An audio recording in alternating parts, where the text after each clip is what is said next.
Well, this is just interesting, slightly delightful to observe. But the House Republican caucus is just tearing each other apart. It is ruthless. As we talked about yesterday, and we're going to talk about in 2 segments today because there's so many different responses that I want to talk about. Can't fit all in one segment. Marjorie Taylor Greene filed a motion to oust Speaker of the House Mike Johnson. Yet another example of how ridiculous she and the MAGA Republican Party are, and their inability to actually govern and get things done, shown by their record of nothing getting done over the last year plus in the majority. Well, this is causing people to call Marjorie Greene out, as we've looked at. In this case, you have Republican Representative Greg Murphy sharing on Newsmax what Marjorie just recently texted to him that sort of reveals her ambitions in this whole effort.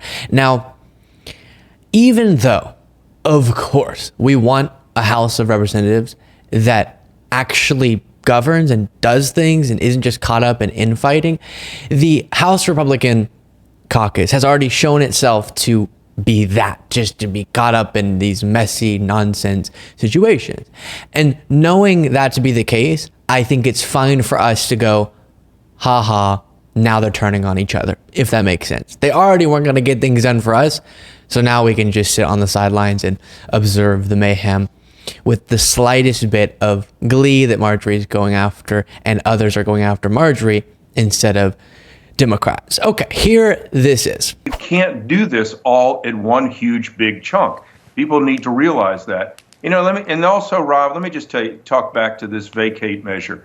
This was an asinine thing pushed forth by Matt Gaetz because he had a rift with McCarthy. And then he did also, just sadly enough, what I just got a text not 30 minutes ago from Marjorie saying, I'm wanting to raise money on this. Matt Gaetz raised money the whole week or the whole time he was creating chaos.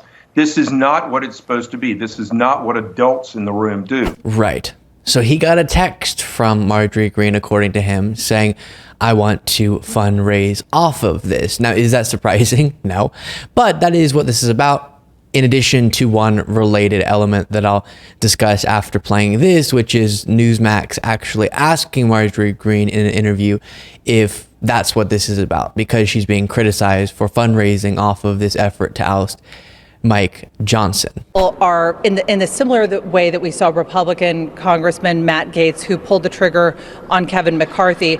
A lot of members were furious with him for fundraising off of this. Critics are now saying you're fundraising off of this maneuver. What's your response to that? Well, I think every single member of Congress is fundraising right now. It's an election year. Fundraising is part of our job.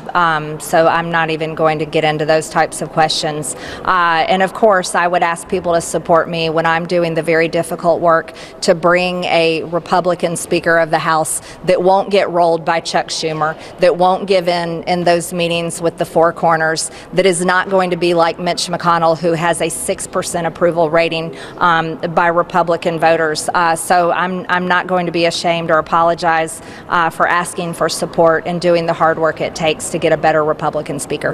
Bianca, go ahead. You saw that? I mean, how could you possibly be more shameful than Marjorie Greene in that moment? Oh, am I fundraising off of this?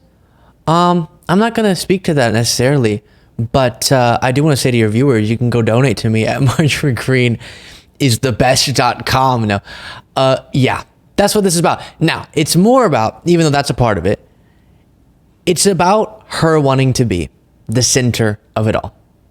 And I'm going to be honest, for us over here trying to wake America up to the fact that she is the center of the Republican Party, she is, and she, representing MAGA and Trumpism, controls the modern Republican Party. I think we should put emphasis on this fact, and she's just helping to make that point even more clear. But for the Republican Party, this is a disaster for them, as we saw with the ouster of Kevin McCarthy. But she doesn't care about the broader implications for the party, or the fact that you're not going to find a better speaker for you, to be clear, for your interests than MAGA Mike Johnson, who the more moderate Republicans could possibly get behind. Do you remember? Please, we can't have this short of memory. Do we all remember what happened with Kevin McCarthy? how long it took for them to find a new speaker, and finally they settled on Mike Johnson. And there seemed to be nobody else that could possibly get enough support. And now they have an even smaller majority than they did at that time.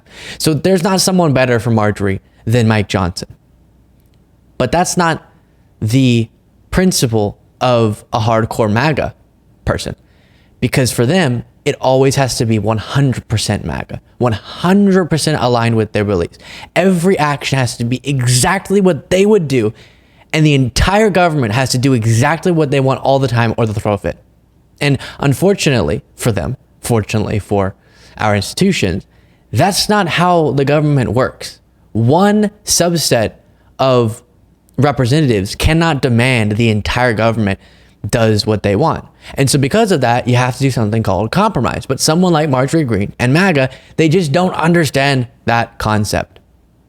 And I'll remind you, when I talk about the historic record in the first 2 years of Biden's presidency of the Democratic majority in the House and Senate, I should often include within the context of these conversations that that record includes a bunch of bipartisanship.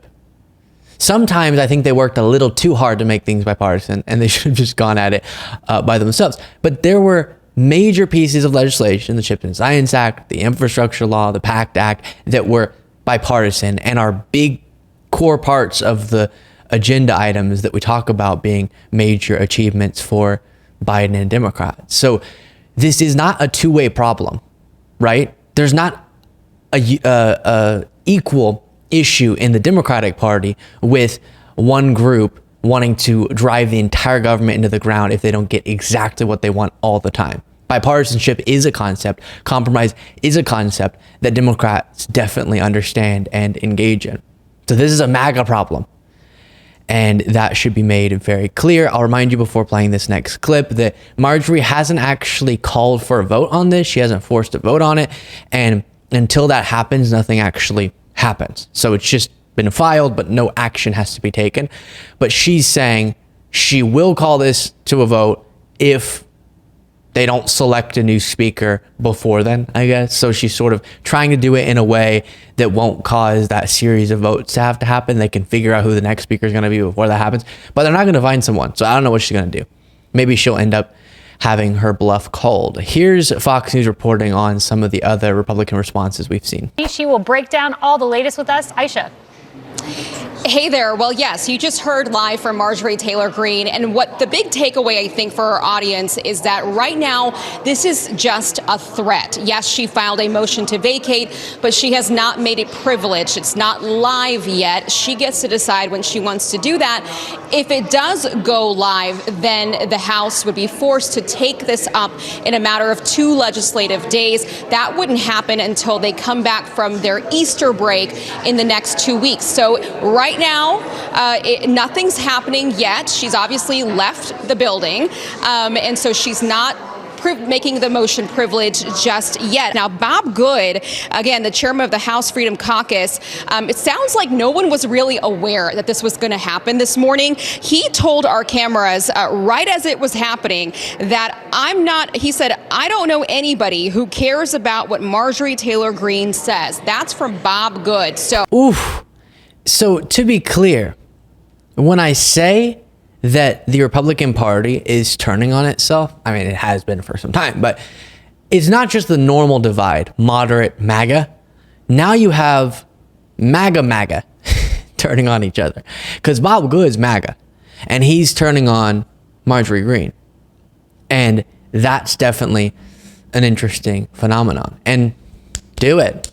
Be mad at each other. I agree. Who cares about what Marjorie Taylor Greene has to say? But apparently you should care, because she could throw the House into chaos in an instant now that this has been filed. And then I want you to hear from former Speaker of the House, Kevin McCarthy. Interesting to hear from him given the current moment. How does the how is the Senate running things?